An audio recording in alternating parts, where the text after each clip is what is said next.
All right, so let's make the dashi. I have, just water here. I'm fiddling with bags. I'm gonna start boiling the water. Now, I'm gonna use this dashi to make a mushroom soup. So what we're gonna do is we're gonna add a little bit of dehydrated shiitake mushrooms. We're gonna add one piece, just like the manga. One piece of konbu, about this size for this amount of water. No, I want it to be like submerged. There we go.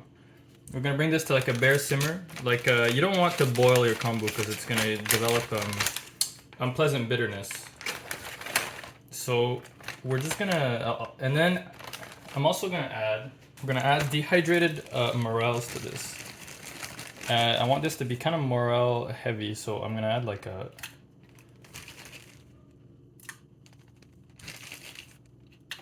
3 small pinches of morels. And that's gonna be it for now. I'll show you approximately when you want to stop boiling it and add your katsuobushi. So as you can see, it's starting to get like steamy and slightly bubbly. We're almost there.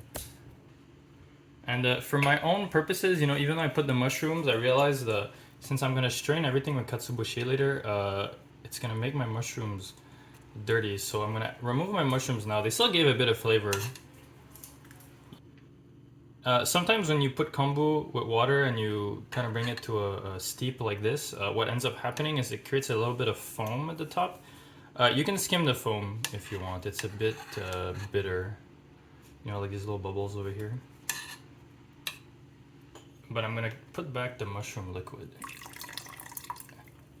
If you use a thermometer or whatever, it's close to 70-ish degrees, so we're pretty much there. I can tell by like the way it's bubbling and steaming that we're pretty much there. So then what you do is you add a handful of katsuobushi.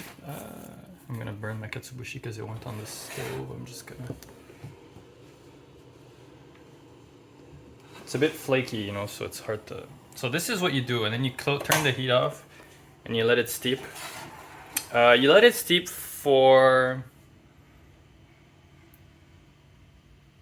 After 5 minutes, start tasting it, and if it tastes smoky and umami and complex, it's ready.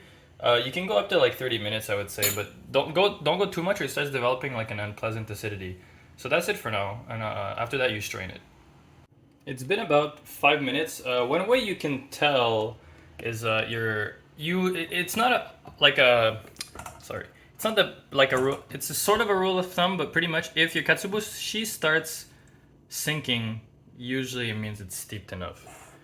So what I'm gonna do is I'm gonna strain it through this fine mesh sieve. If you have,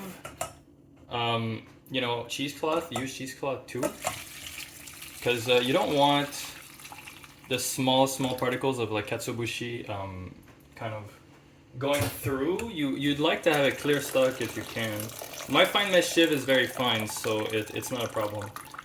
But you can see there's a few particles, but for me it's not a problem. If you're being super professional, I'd recommend not doing that. So all of this you can use it to do another dashi, which they call the niban dashi, which means like the second dashi.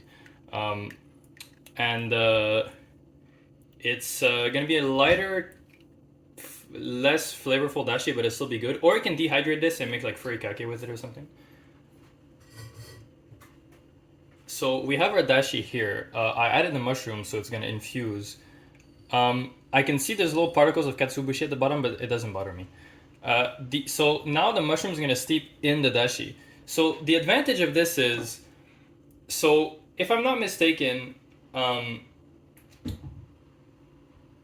kombu has glutamic acid in it. Katsuobushi has iosinic acid in it. And both together they work to like multiply the perceived umami that you get, because they're both umami compounds.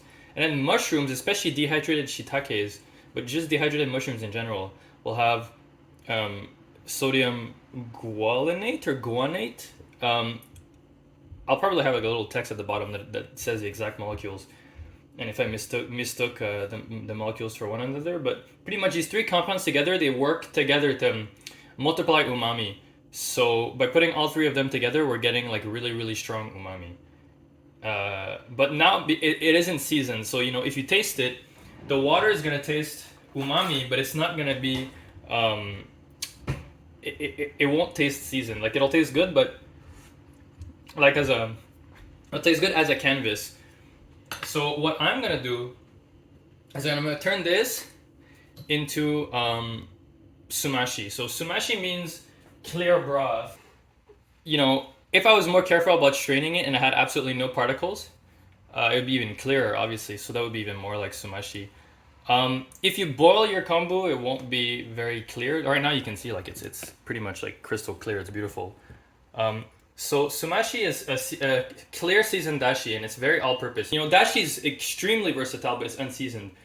So by seasoning your dashi into sumashi, you make it into something that has more flavor on its own, and it becomes a nice all-purpose ingredient. Not as all-purpose as dashi, but it works for almost everything you want to do. So how do you turn dashi into sumashi? Well, it's simple. You add mirin. This is honmirin, but you can use aji mirin. It'll do the same thing. So you add a bit of mirin. Mirin is made with, it's a fermented alcohol that is then, I believe it's then reinforced with like sugar, and it's let to ferment even more. So because it has, it's sake, and sake is made with koji, and koji's, it's fermented like sake, I think. And it's made with koji, and koji is a fungus. There's going to be some element in it. And also, sake and mirin have a lot of natural savoriness to it. So it's going to bring some savoriness to this and some sweetness. And then we're going to add some soy. And I'm using a light soy sauce, a Usukuchi Shoyu. And light soy sauce is saltier, but it has the color is not as dark. So you keep a nice clear broth. Because if you use regular soy sauce, the broth will turn super dark. And it wouldn't really be sumashi anymore. So I'm going to taste it. Oh yeah, it's delicious. But I think I should put more mushrooms in here. We'll see how long, but I'm gonna let them infuse in there pretty much for the entire time. My video died for some reason, but pretty much all I was saying is that you can add any sort of like dehydrated mushrooms you like. I really like morels, so I put morels. I like what shiitake brings. It brings a very strong nuttiness, so I added a bit of shiitake mushrooms, but I don't want to add too much because dehydrated shiitake mushrooms have an insanely strong flavor, so I don't want them to overpower everything else. So this mushroom sumashi is really like, it's really all-purpose and can be really umami. So use this in almost anything, and it'll be delicious. Blanch your vegetables in here. Eat it with noodles. Cook your noodles in it. Use this as like a stock for a sauce or a braise, and it'll be super delicious, especially if you have ingredients that go out with mushrooms. And if you want to make just a regular all-purpose sumashi, you don't need to put mushrooms in it at all. And I'm gonna use this for a wild mushroom soup. I have chanterelles, I have death trumpets, I have maitakes, so I'm probably gonna use those in conjunction with this, and it's gonna be delicious. So I'll come back later when I make my mushroom soup, but in the meantime, I'm just gonna let this infuse and let the mushrooms really give all their flavor to it. So anyway, we're gonna start making our mushroom soup now that we have our dashi and that we have our mushrooms rehydrated. So what I'm gonna use is I'm gonna use 2 shallots, 2 garlic cloves, some thyme, a tiny bit of tarragon. I'm not gonna use all of this, but I am gonna use all of this. As far as mushrooms are concerned, I have my rehydrated mushrooms over here. I have some wild mushrooms over here. So what do I have as far as wild mushrooms are concerned? I have lion's mane mushrooms, I have some maitakes, I have chanterelles, and I have death trumpets over here. So these are all mushrooms that are locally sourced mushrooms, wild mushrooms. I have a guy, his name is my dad, but also I have a guy at the market. Chanterelles and the death trumpets provided by my dad. Maitakes and lion's mane are provided by the farmer's market. So first things first, I'm going to get the thyme off of the stem. So thyme goes really well with mushrooms because it kind of has like a piney, kind of like resiny taste to it. So it tastes kind of like the forest, and wild mushrooms taste like the forest. So forest with forest, you know, it's just a natural combination. Why am I putting tarragon in my mushroom soup? So tarragon kind of has like a licoricey taste, and I think it, and a bit piney as well. So I think it goes well with the thyme, but it's a very strong taste, so I'm not gonna use all of it. So our herbs are done, I think. Well, we can always adjust. Next, it's gonna be our shallots and our garlic. So half the garlic, I'm gonna cut kind of big, and we're gonna put with the mushrooms that I'm gonna go in the soup, because we're gonna blitz and everything anyways. And this is gonna be my garlic for the mushrooms that I'm gonna saute and put in my soup after the fact. Next, shallots. I'm gonna use one shallot to put with my mushrooms that I'm gonna saute, and I'll show you one way to cut shallots really, really small is you pull on each layer. This is a bit more time consuming though, but you pull on each layer independently, and then you can really go crazy cutting this into super thin strips. Then you take your strips and cut them in the other direction. And you got like a super tiny dice. But otherwise you can always just do the classic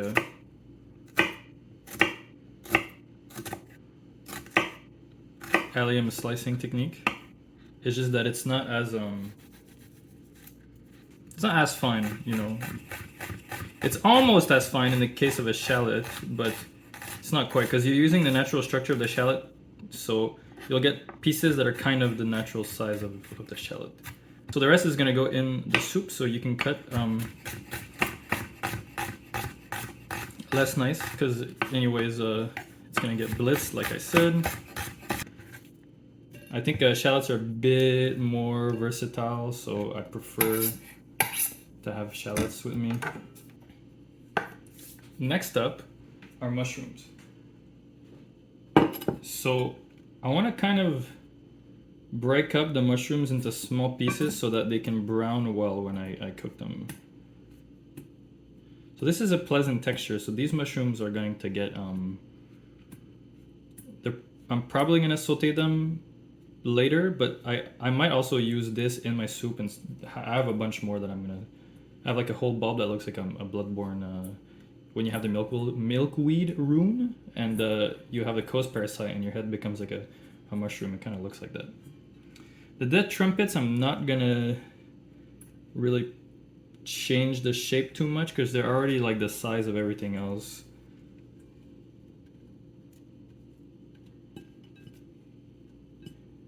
Then the maitakes I'm gonna break up a little bit just so that everything's kind of same shape so it cooks at the same rate. And the chanterelles, you can naturally pull them apart like this.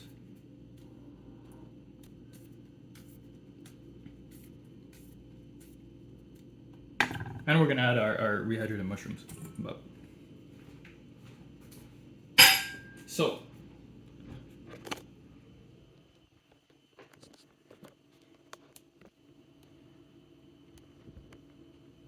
I'll make this nice and stable.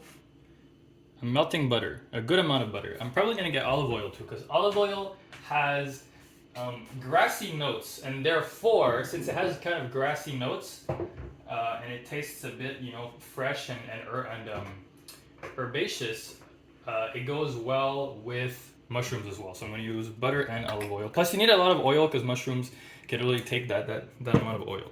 So anyway, all I'm doing is letting my butter melt. It's unsalted butter because I prefer to control my salt amounts, especially because I have sumashi over there, which is already salted. So it means that you know, if I salt my mushrooms too much, it might be too salty when I put everything together. But at the same time, mushrooms can take a good amount of salt. I mean, everything can really. Everything that has a lot of water in it can take a lot of salt, and mushrooms have a lot of water. It's just that since we're cooking the mushrooms, we're releasing a lot of that water. So in that case, you know, it's better to salt a bit later, and to be pretty like what's the word I'm looking for? Conservative with the salt at first. This is brandy. The reason I'm using brandy is because brandy is aged in wood barrels, so it tastes woodsy, which goes well with mushrooms. So it's like it reinforces the mushroominess and the herbaceousness, which is the same reason I'm using thyme and the same reason I'm using tarragon. Butter also has grassy notes, though you wouldn't really call it grassy, but butter also has grassy notes. So, I'm doing, basically the idea of this is I want to maximize umami, which is why I made sumashi, and then why there's soy, there's konbu, there's katsuobushi, there's dehydrated mushrooms, there's mirin, all of that's like super umami. And then I want to maximize woodsiness and herbaceousness and like that kind of foresty taste, which is why I have various wild mushrooms, which is why I have tarragon and thyme. It's why I'm going to use brandy. You could also use sherry if you have some. If you want to add a bit more acidity, you can either add apple cider vinegar, because apples and morels go really well together, or you can use sherry vinegar because once again it's sherry, it's aged in the wood, so it's more flavorful and it goes with the foresty taste. So I'm gonna add my wild mushrooms now.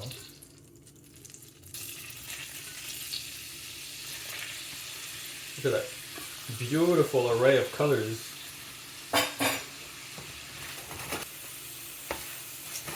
And to help draw out the moisture from the mushrooms, because the point here is to brown the mushrooms and really develop a lot of flavor, we're going to add a tiny bit of salt, but not going to be too crazy for the reasons I explained earlier. So we're going to let the mushrooms cook and release their moisture. In the meantime, in that pot over there, I'm going to start caramelizing some of my shallots. Not all of them, because I want like a fresh shallot taste too. So I'm going to start caramelizing some of my shallots in there, low heat. In the meantime, we're just developing color on these mushrooms, removing all the excess water. The smell is insane.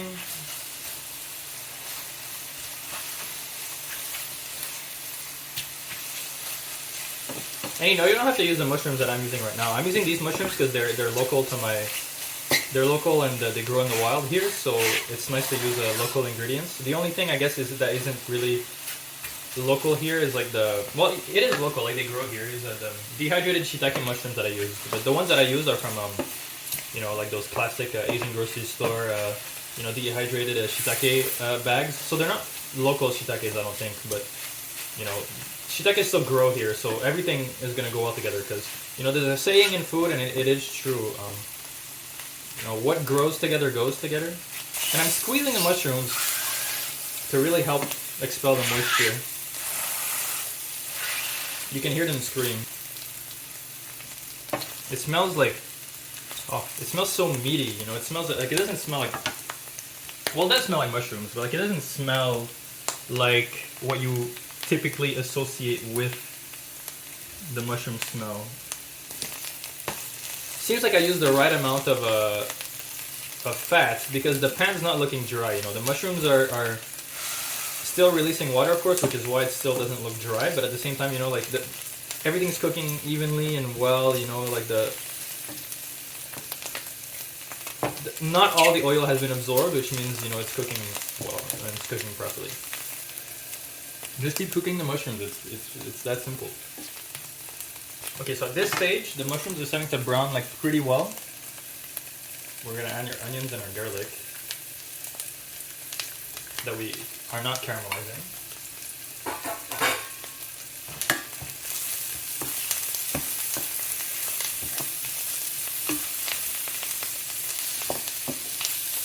Pretty much like we want to cook this until, since there's no moisture being released, it starts creating fond. And then we'll deglaze the fond with the brandy. Always smell as you cook, that's very important. So I can smell that some of the mushrooms are starting to really like brown, and I'm gonna add my herbs. Just let the herbs kind of cook very, very slightly. And we're gonna deglaze with brandy. It's gonna sizzle a lot.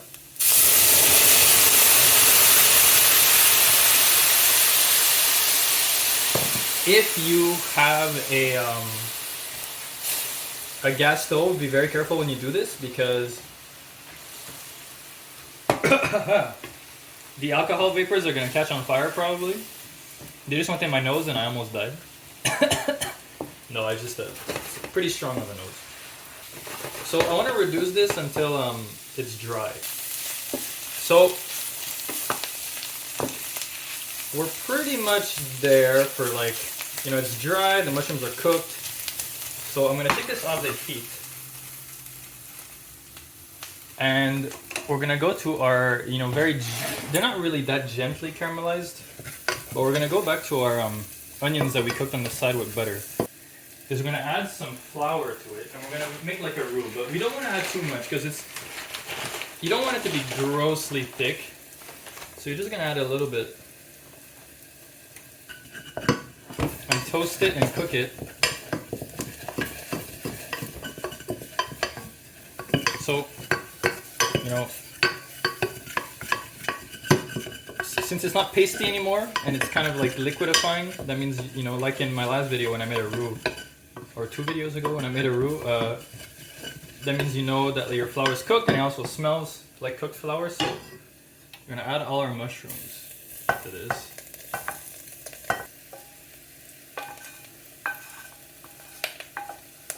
So add all my mushrooms.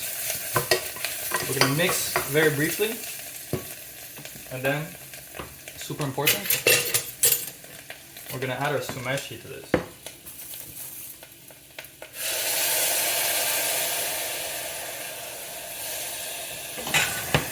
Then we're gonna deglaze the bottom, you know, get that fond that the onions and the roux created. The smell is absolutely, positively, genuinely crazy. Especially when that sumashi hits everything else. Barely cover everything, you know, just enough that like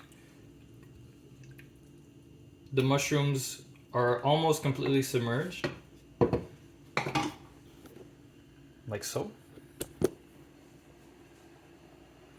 It smells really good. It smells smoky because of the sumashi. It smells complex because of the mushrooms. We're gonna add a splash of cream. And we're gonna mix. When you reduce brandy, it becomes pretty acidic, so your cream might curdle, and if you added vinegar, your cream might curdle again, once again. So be aware of that, but it's not a big deal really because you're gonna blitz it, so it's gonna become smooth again afterwards. I'm gonna taste the broth. This is very, very nice. Add a bit more cream. So all I'm gonna do now is I'm gonna let this simmer for a good while. You know, it's up to you how long. I'll do it until I feel satisfied, and then I'm gonna blitz everything together and I'm gonna eat it with sauteed mushrooms and chives. So right now I'm like processing the mushrooms I want to add in my soup after the fact, because since I'm gonna blitz my soup, you know, all the texture is gonna be the same. So to avoid that problem, I'm going to add some chunks of mushrooms in it that I'm gonna saute aside, and I'm gonna have them as like bites in my mushroom soup. So I have these black chanterelles, which that's another reason I decided to do sumashi. So sumashi is kind of smoky because of the sumashi is kind of smoky because of the katsuobushi, and these mushrooms have a kind of slightly smoky aroma to them. So smoky with smoky, you know, well. So this is what a lion's mane mushroom looks like. It's like this big big like puff ball. And one thing you can do that's kind of cool is you can kind of make a steak out of it. So you take like a big chunk and then you sear it and press it and really like cook it like you would a steak. You can even like butter baste it and whatever, and it makes for like a really nice meaty bite. And you know, this cut into like cubes and you sear it like a steak and you put it into a stew. Delicious. But what I'm going to do is I'm kind of going to do it in small chunks like this, so it's similar to the size to the black chanterelles, to the horn of plenty, to the death trumpets. I don't need too much because I'm still, you know, I'm only one person. So I think this, Yeah, two similar sized chanterelles. We're gonna pull them apart into similar sized chunks to everything else. Pull them apart like this.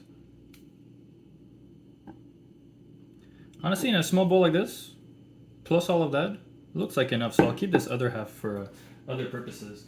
One thing you can do that's cool with chanterelles, if you have too many for some reason, is you can pickle them. You know, make a pickle brine with like thyme, tarragon, maybe peppercorns, things like that, and you can pickle them. It'll be super delicious, and it lets you extend the shelf life of your chanterelles, which are, you know, precious wild mushrooms. So you want to keep them. If you it's better to have too many and then pickle them or dehydrate them, or you know, and do something with them than to let them go to waste. And also, you know, using an ingredient in many ways is always fun. So I'm about to saute my mushrooms to add to my soup afterwards. And I wanted to talk a little bit about substitutions, I guess. So, like I said earlier, I can't remember everything I said because I'm thinking about my food, but so, like I said earlier, if you don't have brandy, you can use white wine, you can use sake, you can use vermouth, you can use kind of any alcohol that you would normally use to deglaze something, you can use and it'll be tasty anyways. It's just that I use brandy because I think the woodiness from it goes well with the taste of wild mushrooms. Another substitution of, obviously, you know, I made mushroom sumashi, and I explained why. You know, I like the smokiness and you know, there's so much umami in There's so much umami in It's okay if they don't sizzle because I'm gonna cook them a lot anyways. It's not like you're trying to get a quick sear on them, but ideally you would want to get a bit of a sizzle. I'm a bit precocious, I guess. So I did sumashi because I want to get a bunch of umami, and the smokiness would go well with the smokiness of the black trumpets. But really, you know, any broth that you like would go well in this. You know, beef broth, it's a bit strong, but it would be very nice. You know, a milder stock like a chicken stock or a vegetable stock would be really good. If you don't have stock, you can use even water and to rehydrate your mushrooms in the water. That's like the one thing I think is really important, at least for this mushroom soup, is if you have dehydrated mushrooms, rehydrate some in whatever liquid you want to use to make your soup, because that way you'll get a lot of mushroom flavor to add to your soup, which is always a good thing. And the other thing I think that, you know, substitution wise, that is important, that would be important, is like if you don't want to use cream or butter, you don't have to. You know, like I said, olive oil is very kind of woodsy, earthy, herbaceous, so it goes well with mushrooms. And cream, I use it to thicken and to kind of make it more mild and to give it more fat, so that it kind of makes for a rounder taste, because a lot of the flavors are soluble in fat, and it kind of coats your mouth, and it's really like flavorful. But you don't really have to use cream or butter. You know, you can do this full vegan. You know, if you want to do a roux, you can do an oil roux, of course, to like help thicken your soup. But another thing you can do is you can add like a potato in there, and then while you're simmering, it would like cook the potato, and then when you blitz it, all the starch from the potato is going to get released, and it's going to gelatinize in your water, and it's going to help thicken your soup. That's one way. But then it'll taste a little bit like potatoes. So if you're not, you know, into the idea, oh look, a stick. See, this is how you know they're wild mushrooms. Sometimes you find random crap in your, you find random stuff in your mushrooms sometimes. Pretty sure it's from the black trumpets. And once again, just give some time to your mushrooms, let them release all their water, let them develop a bunch of color and flavor. This is the same pan that I sauteed all my stuff earlier in it, so there's a bunch of leftover residual flavor, which is going to be delicious. And on the side, I have some of my shallots, my garlic, a bit more tarragon, and some thyme that I'm going to add to this at the end to give it like a little punch of flavor. So another thing, I guess, is, you know, the reason they look brown right now is because the black chanterelles actually sort of, they make everything you cook alongside it dirty, so it makes your food black or brown. which is why my chanterelles and my mushrooms look so like dirty. It's not because they're picking up any flavor from the bottom of the pan, because I deglazed earlier, so there's nothing at the bottom of the pan. It's really like the black chanterelles are making they're kind of like tinting everything. So if I taste a black chanterelle now,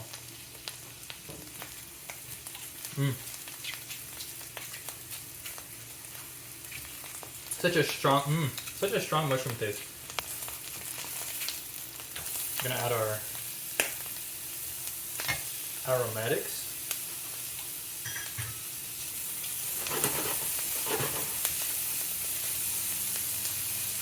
And as soon as the garlic gets like slightly brown, I'm gonna take it off the heat. I'm gonna add a splash of apple cider vinegar, and I'm gonna take it off the heat. So the reason I'm gonna add apple cider vinegar this time is because if I add brandy, you know, it'll just taste too similar to the soup in my opinion, because I'm using all the same ingredients, right?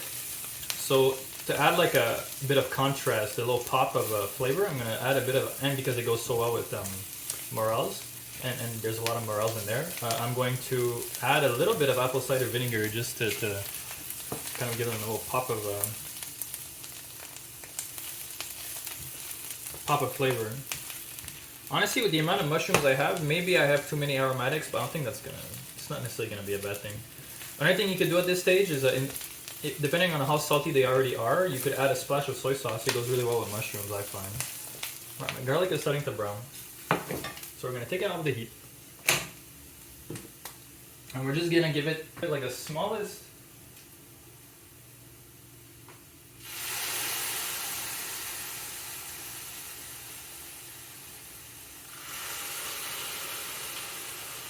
Two capfuls. Maybe even 2 capfuls was too much of apple cider vinegar. If you want to get a really nice sear on your mushrooms, one thing you can do is add salt later. So, because as soon as you add salt, they'll just let out so much moisture that it'll kind of slow down the searing process. But if you want to cook them a lot and develop a lot of flavor, then you can add salt and just let all the water evaporate. Yeah. So, the small hit of acid is like I'm not talking about drug. I feel like a hit. Is a hit a thing, a drug thing? Anyway, like a small splash of acid really like brighten this up. So I'm pretty sure I'm gonna say this is ready. As far as the soup is concerned, you know, it's ready anytime. It's reduced a lot. So what I'm gonna do is I'm gonna pick out the bay leaf that I added, because I ended up adding a bay leaf. Oh, there we go. I'm sure I'll show you what I'm doing.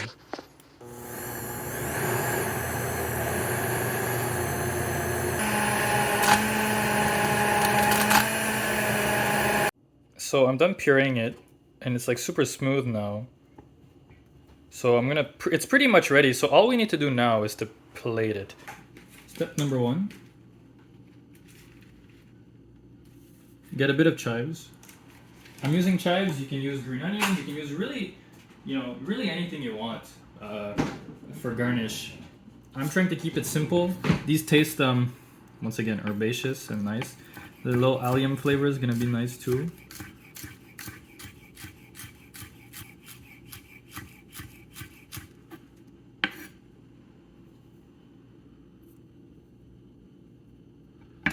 I think that's enough chives. You know, you don't want too much.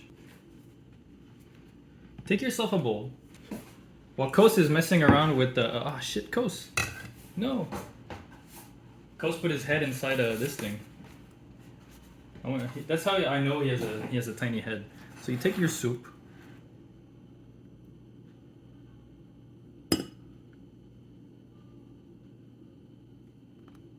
You pour it into your bowl. This brings me back.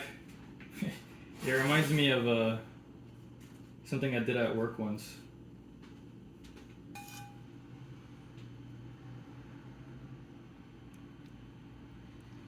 I'm gonna add all my mushrooms, but for the sake of like prettiness, I'm gonna hide all of them.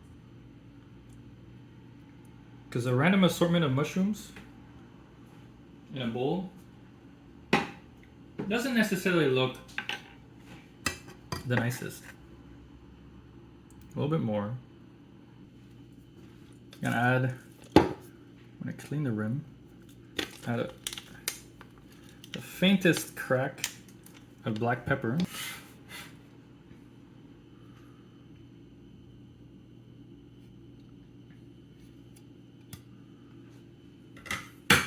I'm gonna add chives, but like, you want to make a line. Well, not really, but like, I'm trying to do a little line. That way you have like your bunch in the middle, but then it kind of tapers off on each end. This is just being like crazy. Like a small drizzle of olive oil. And we're gonna get a beautiful shot of the bowl.